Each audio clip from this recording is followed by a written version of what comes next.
Good morning, good afternoon, and good whatever time it is, and welcome to another episode of Trevantine, the podcast in which you get to hear the thoughts, feelings, and emotions of an 18-year-old senior in high school being affected by the coronavirus. So today's episode might be a little different, than how I've been formatting it the last couple weeks.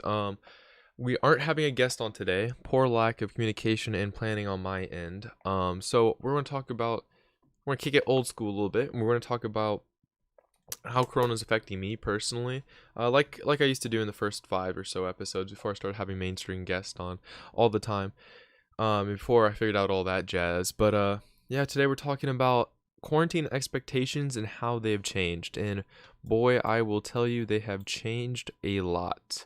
So let me just start off. Let's probably go into what sections of the podcast there are today. We have 3 sections, like always.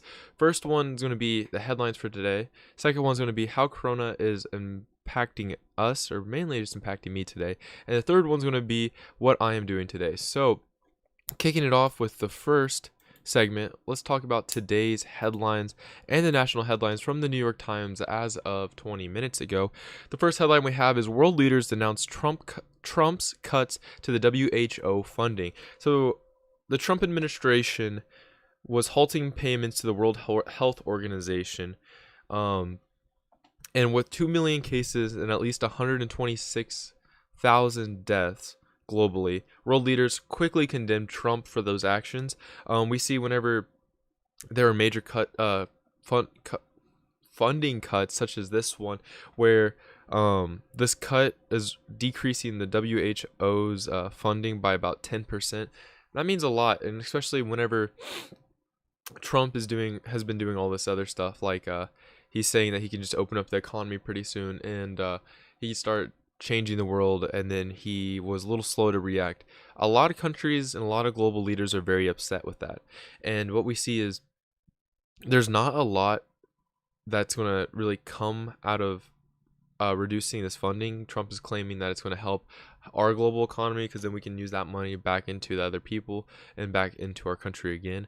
But it's tough because whenever we rely on funding a lot, especially when in research, it's going to be difficult to see what happens. Yesterday I was on a podcast, the Jed Trev Zach Experience, which is a play on the Joe Rogan Experience, and it was supposed to be our telethon piece. But what we did, and we talked about, would you rather have a big mansion or a little house, even if you had all the money in the world. And then we somehow got on the topic of Jeff Bezos and how he only donated like $500,000, while the Twitter guy, the owner of Twitter, donated like $1 million. And it's like, it's tough because when you have a lot of money, how much of that money do you know is actually going towards the proper research? And I think that's where Trump's coming from when it comes to cutting the funding, is because as much as funding as we put into something, we don't exactly know if the funding is coming through or what the funding is going to. It could just be going straight into the pockets of the WHO and people like that, but we don't really know. Next headline we have is Germany heads towards a steep recession as Merkel and governors consider the next steps. Basically, the German economy is projected to fall a huge amount. They issued on Wednesday a bleak assessment of the effects of the coronavirus, saying that the economy was headed for a steep recession and a surge in joblessness. Economic output in Europe's largest economy has plunged almost 10% from April to June, or through June, and the German economy ministry said the country is expected to rebound later in the year, but gross domestic product at the end of 2020 will still be 4% lower than in 2019, according to the government. I feel like, and I fear that, it's been told by many people that we're on the brink of a recession. We're on a brink of another potential depression. It's bound to happen, whenever everyone doesn't have a job and no one's stimulating your economy. Yeah, it's a tough situation, and what can we do? We could keep funding money, we can keep giving people money, but until like all this actual corona stuff is done, we're chilling.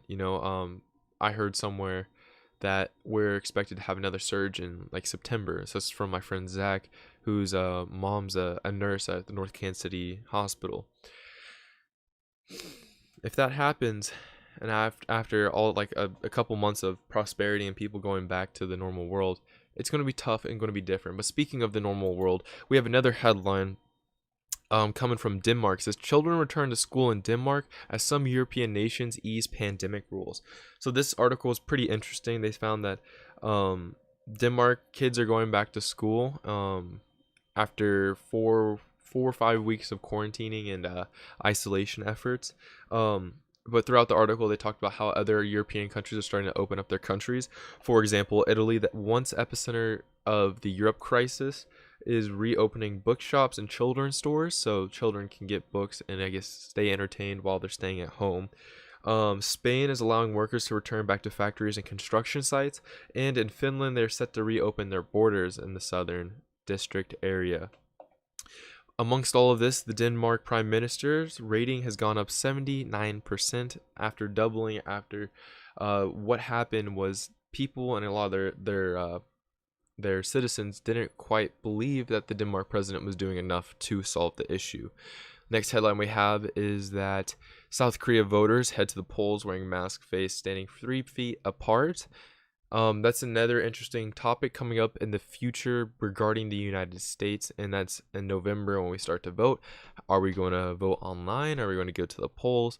I think the plan right now is we're going to go to the polls, and hopefully we can, but it's not looking too good right now. I mean, we're 5 weeks into quarantine right now, and you know it's still looking pretty grim. We haven't even reached the peak of this disaster, this problem.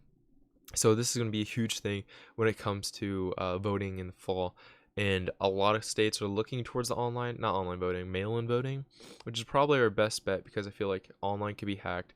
But with mail voting, of course, mail-in voting, I should say, there's so much other stuff that can go wrong. Your mail carrier could lose your mail. Votes could be changed. It's a whole conspiracy of things that could happen. So it's very interesting to see what's going to happen when it comes to this November, whenever we actually go to the polls in the United States. Next headline we have is China attacks of the West coronavirus response angers the French government. So basically what was happening in this is that like a yelling match between the French and the Chinese, where the French were blaming the Chinese for boring the blame for letting the virus spread, so it like releasing and coming out everywhere. And it was just like a dueling battle. You know, it's one person pointing the finger at another person pointing the finger at another person, and it's just, I don't know, it's rough. And you know, whenever it comes to spreading, especially of a deadly virus, I think a lot of finger pointing is going to be done, especially when it kills hundreds, thousands of your own citizens and people. I don't know. I think it'd be better just to help protect your country rather than try and start another war. You know what I'm saying? Like, that wouldn't be good, and it wouldn't help anyone's cause at all. So at least stop. You know, I'm no politician or anything, but those are my just views and opinions. Next headline we have is that the lockdown pollution levels reveal mountain peaks in Kenya. That's great. We've heard so much about this quarantine actually helping the environment, and that's a huge plus that's coming out of this. And that's all of our environmental as protection efforts are kind of coming into fruition. I just dropped my pen, but what we see is like examples like pollution levels are decreasing, less waste is just being left on the streets because no one's really going out. We can see like start seeing fish return into the canals of Venice, even though a lot of people were like, oh, it's just the dirt settling after no one's been riding in the canals, which could be true. But you know, you see coyotes and wolves and stuff, not wolves, maybe some other mountainous animals returning into the cities because they're so like barren and empty. It's pretty interesting to see these kind of things coming through fruition and coming into you know, the environment becoming more stable and becoming more the way it used to be. You know, it's great to see, and it's a fantastic thing. And hopefully this is an eye-opener to many people of the world, because not only is our sense of community increasing because everyone's like coming back together after a lot of people are getting hurt and getting killed, dying. Um, it hopefully that brings in a sense of community that us as humans are weak, and we need to work together, no matter our differences, to survive and keep going on. And the second thing is our environmental view and stance on life, rather than having so many factories open, producing all this CO2 and gases that are just ruining our world. We can see that other things are coming together. I mean, for example, the Kenyan thing example, we see that we're seeing mountain peaks, probably mountain peaks we haven't seen in a long time, because of the cut down emissions from these factories and stuff. So it's fantastic to see. And the last headline we have for today is Moscow's digital past intended to slow the outbreak creates crowds instead. So this article is another interesting one. We see that there were clogged highways and subways in Moscow while police officers were checking papers. So over in Moscow, what they're trying to do is they're having a paper system to see who can work and who can't. They implemented a means of trying to slow the spread by requiring anyone who leaves their house to show a digital pass.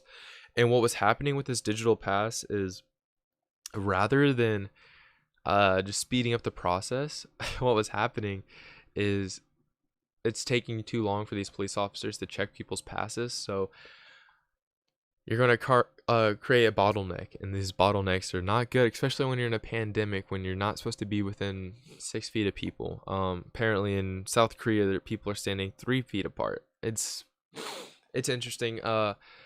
You don't really know what's going to happen until you try something. You can do your best to predict, but always something's going to be different. Just like bringing a invasive species into another land, another ecosystem. You don't know what's going to happen until you implement it, and if it's good, bad, or whatever. In this case, it had good intentions but a bad result. It's one of those philosophies, one of the many philosophies that we used to follow in debate. But yeah, that's about it for today's headlines.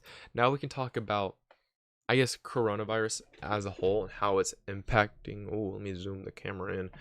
Impacting me. So going into quarantine, I had a lot of expectations, and these expectations were, I don't want to say radical. I don't want to say they were beyond what could be achieved. But in the end, I feel like that's how things played out. So let me just give a little reintroduction. So episode 1 of this podcast was called Trevantine episode 1, When Things Got Real. And this was about how I knew the coronavirus was getting real and when things really turned around and how things really changed for the worse, especially when it comes to just living day by day life. Now, in that episode, I'm not going to cover everything in it. I talked about how in broadcasting class, I'm an anchor. I like to talk to the camera and stuff. I had this wild idea. I was like, let's talk about the global news, because the Trump impeachment was happening at that time. And at the same time, this virus in China was starting to spread. And I was like, let's start covering that. We started giving the death tolls. I remember it used to be like 18 dead, 25 dead, 100 people dead. Now it's in Europe. Now there's 1,000 people dead.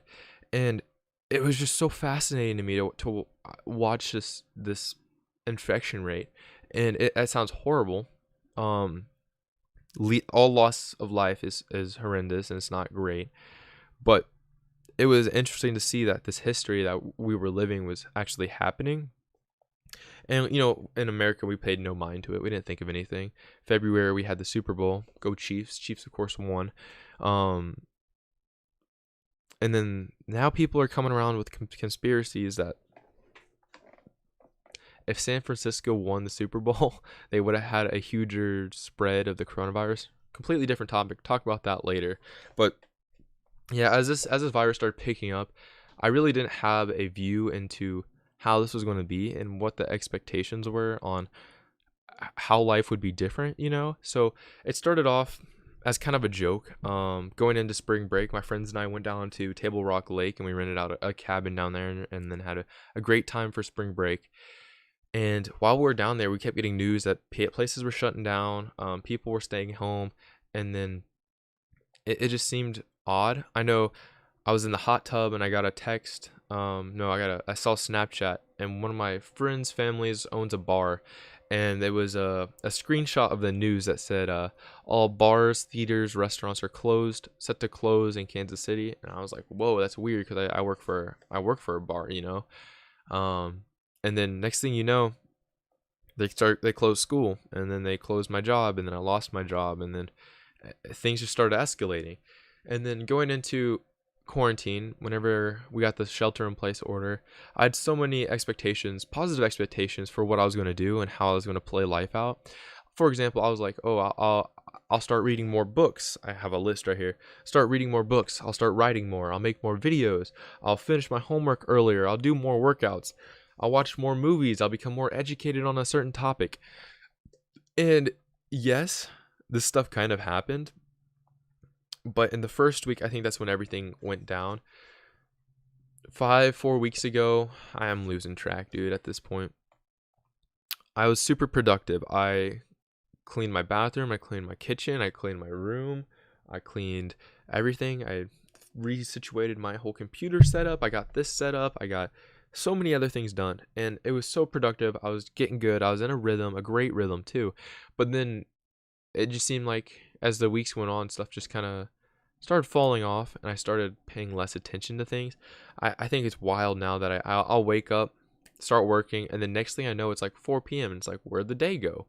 And then that's just when things get really rough and gets confusing. You know what I'm saying? Like, where does this time go? Because at first, in the beginning stages of this quarantine, everything was super slow, methodical, and I felt like these days would never end. But now it's just like we're cranking through the days. Like, it's already Wednesday, bro.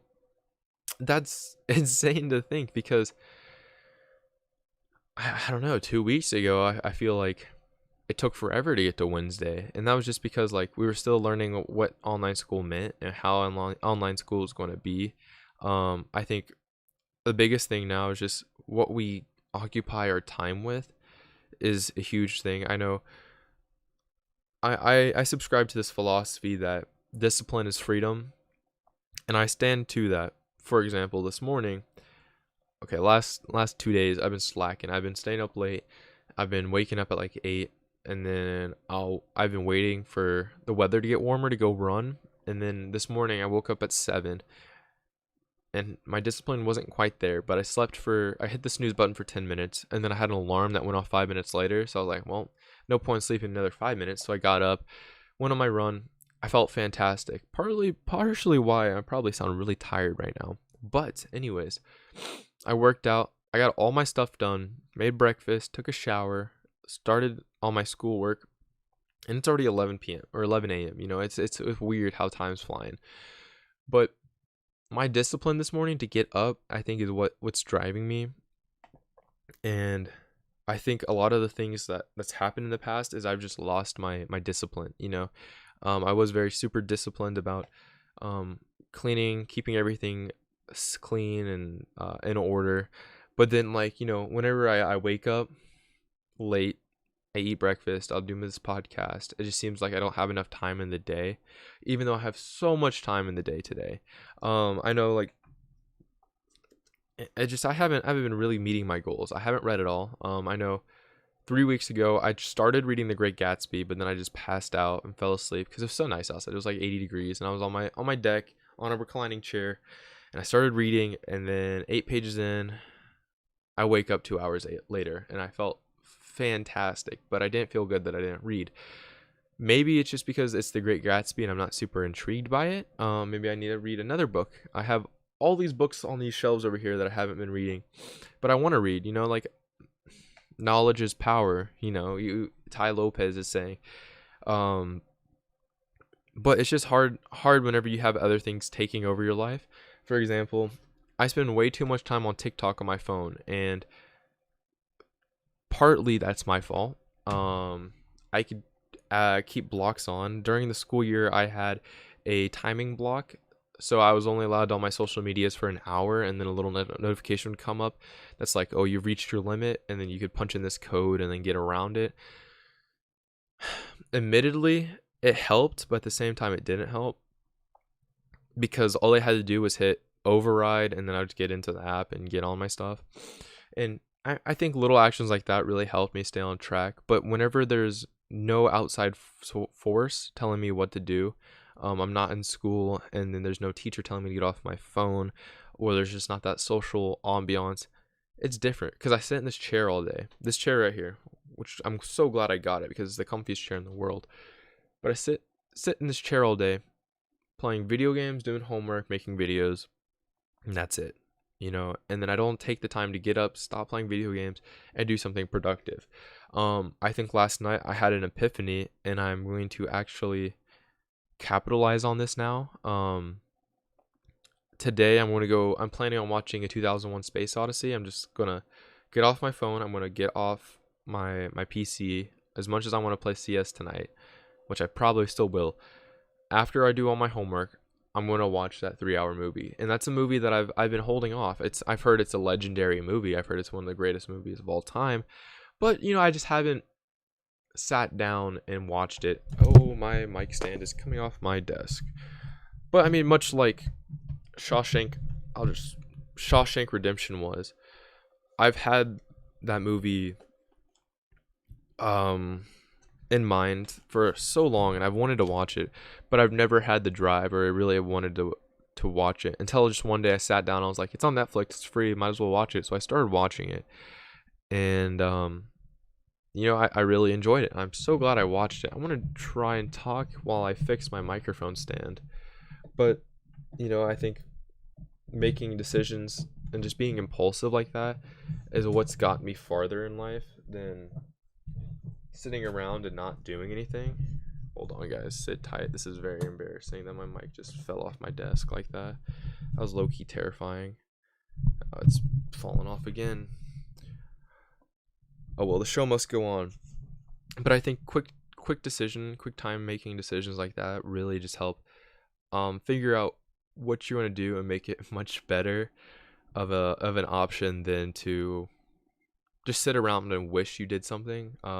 I like the phrase, I'd rather say I'd rather say I didn't enjoy doing something than regret not doing something, because in the end it's way more fun to experience something than just sit at home and not experience something. So I mean, that's just been my philosophy lately, and I need to start implementing that. Today is my first day. I mean, I woke up at 7, I went on a run, and then now I'm going to watch that movie. I'm bound and determined I'm not going to do anything else until I watch that movie.